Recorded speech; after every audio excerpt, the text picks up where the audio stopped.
Some years ago, there was in the state of Alabama a young woman who gave her life to Jesus Christ and wanted to serve Him.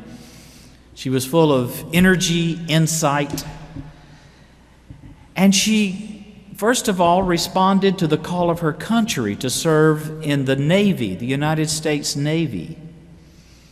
Later, she pursued a path to become a public librarian and achieved significant advancement in that important work in the Birmingham Public Library. And then she heard that there was a brand new divinity school being started right here at Samford University. And so back in June of 1988, she came to see this new, untested, fledgling dean-to-be about enrolling as a student in the divinity school. I asked her why she would want to do that. Well, she said she believed that God was putting in her heart a desire to teach His Word, to be a teacher, and she wanted to be as well prepared as she could, especially in the field of biblical studies. And so that fall, this still young woman enrolled as an entering student, one of the 32 entering students of the newly founded Beeson Divinity School. She did well in her studies. She was well liked by everyone. I don't think she missed a single class or chapel service that I can remember. And once she had completed her Master of Divinity degree here, she then applied to do PhD work at Baylor University, where she wrote a dissertation on the Gospel of John, the Samaritan woman in John chapter 4. A dissertation that was published and that gave real new insight to that very familiar story.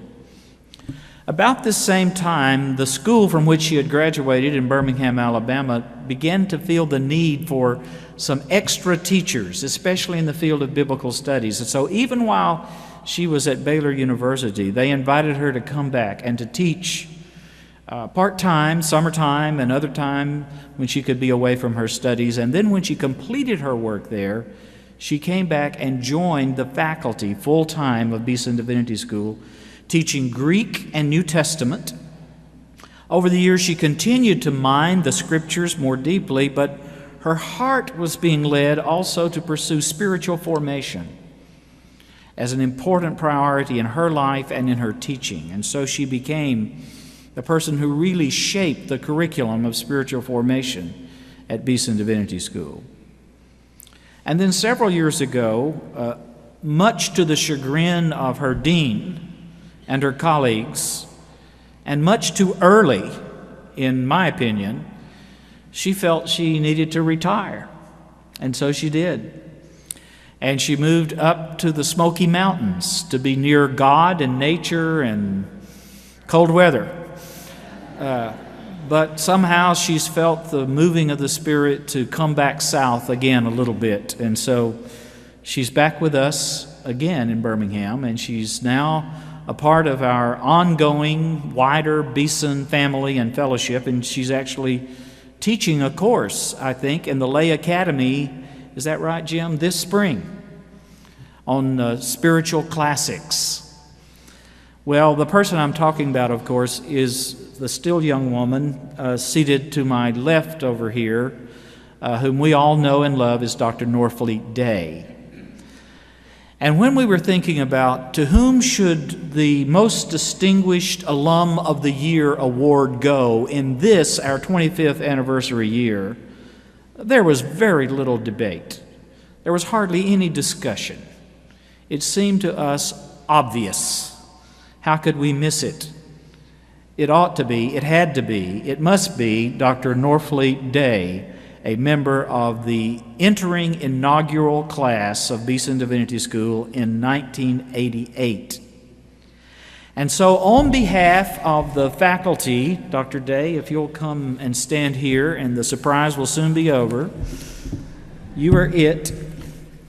And on behalf of the faculty of Beeson Divinity School, I am honored to present to you this distinguished alumna of the year for the year 2013, representing the class of 1993 when you graduated, in recognition, it says, of exemplary and faithful service in the Academy and in the Church of Jesus Christ.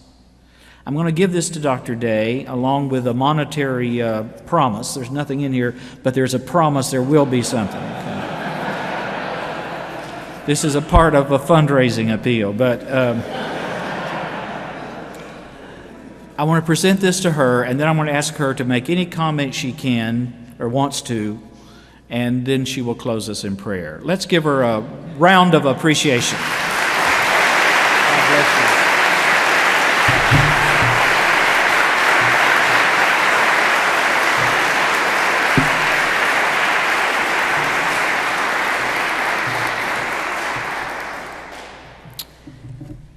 Thank you. My experience with Beeson Divinity School is a marvel of God's grace. I wish I had time to tell you about it, but I won't. What I must do, though, is say to Dean George for your leadership and support, to the faculty, some of whom taught me and then graciously welcomed me back as a colleague, to the staff who daily minister the Spirit of Christ among us, and to the students who bring life and vitality to this place. I am immensely grateful. You are a blessing in my life. Thank you.